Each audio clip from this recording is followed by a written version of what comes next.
वैखरी, मध्यमा, पश्यंती और परावाणी।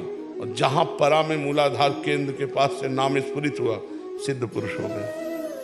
निरंतर चिंतन, यस्य स्मरण मात्रेण जन्म संसार बंधनात् विमुच्यते नमस्तस्मै विष्णुवे प्रभु विष्णुवे।